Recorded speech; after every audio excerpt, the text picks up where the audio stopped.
I want to present some elements of the U.S. money flow and point out a few facts. The Federal Reserve System of the U.S., called the Fed in short, has been buying government securities at the rate of $42 billion a month. This has been described as printing of money by the Fed. The official term is quantitative easing. It started after the financial crisis of 2008. Purely coincidentally, the Fed announced today, October 29, 2014, that it is ending the quantitative easing program. Since August of 2007 till now, the average QE has been $42 billion a month. This is $130 per U.S. citizen per month. Is the average Joe or Jane seeing that $1,600 a year? Most of the world's people don't even make that amount each year. This money flows into the system via the banks, who then are loaning out the money. What happens to that money within the U.S. system is a subject for another video.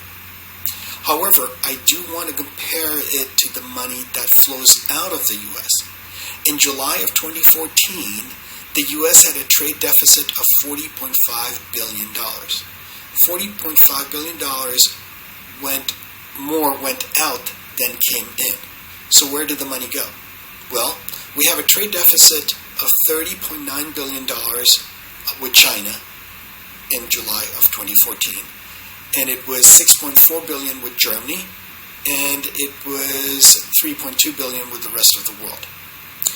Here are 2 points I want to make. China keeps its currency artificially low by also printing money. The big difference is that Chinese print money to invest in building China, and U.S. printed money is also flowing outwardly to build China. Secondly, Germany had a trade surplus of $30 billion with the rest of the world, allowing it to preach austerity. Germany's austerity should be lauded, but we do have to recognize that it comes at the expense of the American citizens,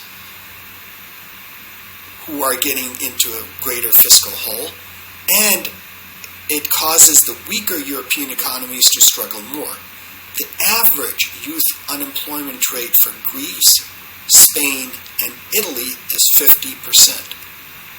Analogous level, here's another way of looking at this. For simplicity's sake, you have the U.S. economy on one side and the emerging markets. The width of the vessel represents the population, and the height represents the per capita GDP. The emerging economies had a lot bigger population, hence the greater width, but a smaller height due to lower GDP. The red line represents the total net worth. With globalization and the internet, these worlds are very connected, which is represented by this connected pipe. The laws of physics dictate that the water will flow to create an equilibrium. Over time, the word has become more connected, i.e., the pipe is wider, and in general, the flow towards equilibrium will be faster. Now, the Fed has been pouring money in the form of quantitative easing. Sure, it will help the U.S., but the help to the developing world will be more because the base, the population, is broader.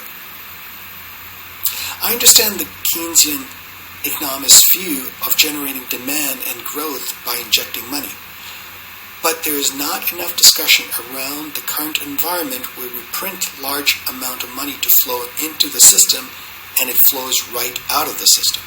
That is why I recorded this. For the sources of these figures and details, send me an email at mmehta@educatedglobe.com.